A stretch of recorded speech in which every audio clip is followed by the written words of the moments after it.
Muy bien, estimados, vamos a leer y repasar, porque supongo que todos ustedes ya lo conocen, la articulación glenohumeral. Es más denso este apartado porque es una articulación bastante compleja y vamos a tratar de entenderla muy bien, ¿ya?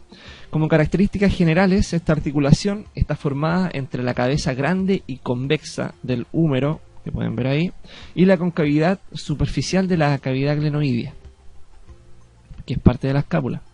Esta articulación actúa junto con la escápula en movimiento para producir una gran amplitud del movimiento del hombro. En la posición anatómica, la superficie articular de la cavidad glenoidea se dirige en sentido anterolateral en el plano escapular.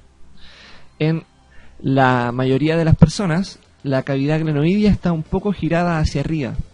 Esta posición depende del grado de inclinación ascendente fija respecto a la cavidad y el grado de rotación ascendente de la escápula en su posición en reposo. En la posición anatómica, la superficie articular de la cabeza del húmero se dirige en sentido medial y superior, así como posteriormente por su retroversión natural. Esta orientación sitúa la cabeza del húmero directamente en el plano escapular y por tanto directamente contra la cara anterior de la cavidad glenoidea. Tejido conjuntivo periarticular. La articulación glenohumeral está rodeada por una cápsula fibrosa que aísla la cavidad articular interna de la mayoría de los tejidos circundantes. La cápsula se inserta a lo largo del borde de la cavidad glenoidea y se extiende hasta el cuello anatómico del húmero. Una membrana sinovial reviste la pared interna de la cápsula articular. Una extensión de esta membrana sinovial cubre la porción intracapsular del tendón de la cabeza larga del bíceps braquial. Esta membrana sinovial continúa rodeando el tendón del bíceps cuando sale de la cápsula articular y desciende por el surco intertubercular. El volumen potencial del espacio de la cápsula articular glenohumeral es casi el doble que el tamaño de la cabeza del húmero. Junto con una cápsula expandible y de ajuste laxo, la articulación permite mucha movilidad. Esta movilidad es evidente en el grado de traslación pasiva posible en esta articulación. La cabeza del húmero puede salir de la cavidad una distancia considerable sin causar dolor o traumatismo en la articulación. En la posición anatómica o de aducción, la porción inferior de la cápsula aparece como un receso laxo llamado bolsa axilar. Los músculos del manguito de los rotadores, estos son el subescapular, supraespinoso, infraespinoso y el redondo menor, y los ligamentos capsulares se mezclan en la cápsula fibrosa, aportando la mayor parte de la estabilidad a esta articulación. La cabeza larga del bíceps también contribuye a la estabilidad articular. Las capas externas de las paredes anterior e inferior de la cápsula articular se espesan y fortalecen por la presencia de tejido conjuntivo fibroso que recibe el nombre de ligamentos glenohumerales o ligamentos capsulares. La tensión pasiva de los ligamentos capsulares limita los extremos de la rotación y la translación de la articulación glenohumeral. La exposición siguiente aborda la anatomía y la función esencial de los ligamentos capsulares de la articulación glenohumeral. Para más detalles, remitimos al apartado de lecturas adicionales que va a estar en otro video. Bien, pero lo que nos interesa es revisar esta tabla, que es de anatomía y mecánica de la cápsula articular glenohumeral. Se mencionan los ligamentos superior, medio e inferior y el ligamento coracohumeral, sus inserciones y los movimientos que tensan o los movimientos que van a limitar. Vemos que el superior va a limitar la aducción completa o la traslación inferior y posterior del hombro. El medio va a limitar la traslación anterior del húmero y la rotación externa. Y el inferior todas sus fibras limitan en la abducción, y ahora seccionado por la banda anterior, la abducción y la rotación externa, y por la banda posterior, la abducción y la rotación interna. Bien. Este cuadro de acá muestra los tejidos que estabilizan la articulación. Son el rodete glenoideo, la cabeza del bíceps, el ligamento coracohumeral, los ligamentos capsulares, estos tres que están acá, y los músculos también, que son del manguito de los rotadores, que dan estabilidad. Bien, los ligamentos capsulares constan de bandas complejas de fibras colágenas entrelazadas, divididas en las bandas superior, media e inferior. La mejor forma de visualizar los ligamentos es con una vista interna de la cápsula glenohumeral, como la que está acá. Y el ligamento glenohumeral superior presenta su inserción proximal cerca del tubérculo supraglenoideo, acá, justo anterior a la inserción de la cabeza larga del bíceps. El ligamento con la cápsula asociada se inserta distalmente cerca del cuello anatómico del húmero por encima del tubérculo menor. El ligamento se vuelve especialmente tenso en aducción completa o durante la traslación inferior y posterior del húmero. El ligamento glenohumeral medio presenta una inserción próxima ancha en la cara superior y media del borde anterior de la cavidad glenoidea. El ligamento se mezcla con la cápsula anterior y el tendón del músculo subescapular, para luego insertarse a lo largo de la cara anterior del cuello anatómico. Este ligamento aporta un anclaje sustancial anterior a la articulación glenohumeral, oponiendo resistencia a la traslación anterior del húmero y a los extremos de la rotación externa. El ligamento glenohumeral inferior se inserta en sentido proximal a lo largo del borde inferior de la cavidad glenoidea, incluido el rodete glenoideo adyacente. Distalmente, el ligamento glenohumeral inferior se inserta como una hoja ancha en los bordes anteroinferior y posteroinferior del cuello anatómico. Este ligamento capsular inferior con forma de hamaca posee tres componentes distintos: una banda anterior, una banda posterior y una hoja de tejido que interconecta estas dos bandas mencionadas y se conoce como la bolsa axilar.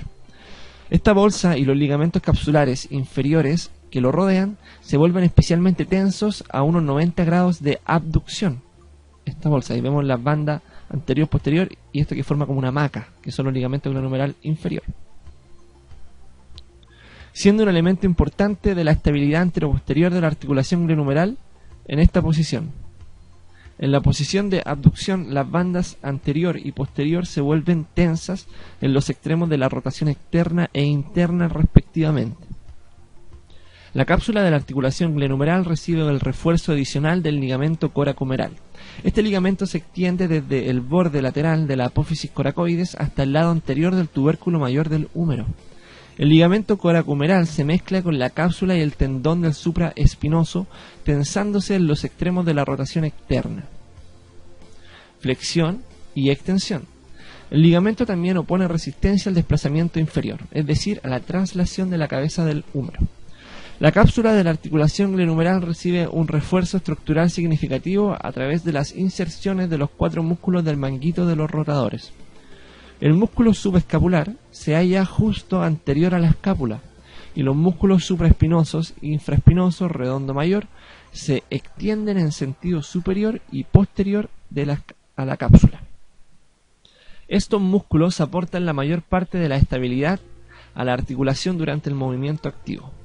La cápsula del húmero y la cavidad glenoidea están revestidas de cartílago hialino. El borde de la cavidad glenoidea está rodeado por un anillo de fibrocartílago conocido como el rodete glenoideo. La cabeza larga del bíceps se origina como una extensión parcial del rodete glenoideo.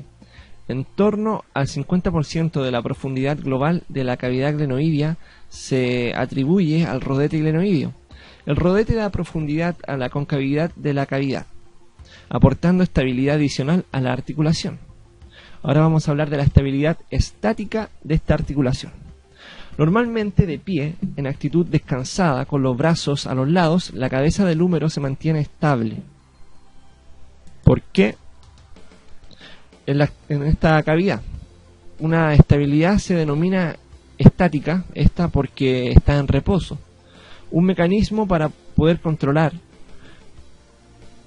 la estabilidad estática de esta articulación se basa en la analogía de una pelota comprimida contra una superficie inclinada. En reposo, las estructuras superiores de la cápsula, como el ligamento coracomeral, generan las fuerzas principales de estabilización entre la cabeza del húmero y la cavidad glenoidea. Combinando este vector de la fuerza capsular con el vector de fuerza de la gravedad, se obtiene una fuerza compresiva de bloqueo orientada en ángulos rectos a la superficie de la cavidad glenoidea. La fuerza de compresión comprime con firmeza la cabeza del húmero contra la cavidad glenoidea, con lo cual opone resistencia a cualquier descenso del húmero. El plano inclinado glenoideo también actúa como cresta parcial que sostiene parte del peso del brazo. Los datos en electromiografía sugieren que el supraespinoso y en menor grado el músculo deltoides aportan una fuente secundaria de estabilidad estática mediante la generación de fuerzas activas que se dirigen casi en paralelo al vector de fuerza capsular superior. Estos dos investigadores llegaron a la conclusión de que los músculos dispuestos verticalmente, como el bíceps, el tríceps y la porción media del deltoides, no están por lo general activos a la hora de aportar estabilidad estática, incluso cuando se aplica una tracción descendente significativa sobre el brazo. Un componente importante del mecanismo de bloqueo estático es una postura escapulotorácica que mantiene la cavidad glenoidea en ligera rotación ascendente. La tensión pasiva de las estructuras superiores de la cápsula se reduce significativamente cuando la escápula pierde esta posición de rotación ascendente. Una postura de rotación descendente crónica puede asociarse con una mala postura o tal vez sea secundaria a una parálisis o debilidad de ciertos músculos, como la porción superior del trapecio. Con independencia de la causa, la pérdida de la posición de rotación ascendente aumenta el ángulo entre los vectores de fuerza creados por las estructuras capsulares superiores y la gravedad. La suma de vectores de las fuerzas producidas por las estructuras capsulares superior y la gravedad nos da ahora una fuerza compresiva reducida. La gravedad puede tirar del húmero hacia abajo por el interior de la cavidad glenoidea. Esta articulación puede terminar siendo mecánicamente inestable y acabar subluxada por completo. La presión intraarticular, normalmente negativa en la articulación glenohumeral, ofrece una fuente secundaria de estabilidad estática. La liberación experimental de la presión de la escápula de la articulación glenohumeral, la liberación experimental de la presión de la cápsula de la articulación glenohumeral cuando se la atraviesa con una aguja ha mostrado que provoca subluxación inferior de la cabeza del húmero. La punción de la cápsula iguala la presión en ambos lados, eliminando la ligera fuerza de succión, la presión negativa que hay ahí entre la cabeza y la cavidad. Arco coracoacromial y bolsas asociadas. El arco coracoacromial está formado por el ligamento coracoacromial y el acromion de la escápula. El ligamento coracoacromial se inserta en el borde anterior del acromion y el borde lateral de la apófisis coracoide. El arco coracoacromial funciona como un techo de la articulación.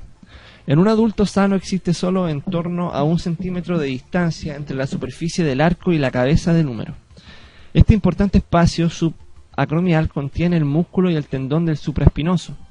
La bolsa subacromial, la cabeza larga del bíceps y parte de la cápsula superior se localiza acá 8 bolsas en el hombro. Algunas de las bolsas son extensiones directas de la membrana sinovial de esta articulación, como la bolsa subescapular, mientras que otras se consideran estructuras separadas. Todas se sitúan en regiones donde se desarrollan fuerzas de fricción significativas entre los tendones, cápsula y hueso, músculo y ligamento, o entre dos músculos. 2 bolsas importantes se localizan superiores a la cabeza del húmero. La bolsa subacromial se halla dentro del espacio subacromial, por encima del músculo supraespinoso y debajo del acromion. Esta bolsa protege al músculo y el tendón del supraespinoso. Relativamente blandos y vulnerables de la infrasuperficie rígida del acromion, evita que roce el acromion óseo con esta estructura blanda como el tendón y el músculo. Esta bolsa o bursa subdeltoidea ahora es una extensión lateral de la bolsa subacromial que limita las fuerzas de fricción entre el deltoides y el tendón del supraespinoso y la cabeza del húmero.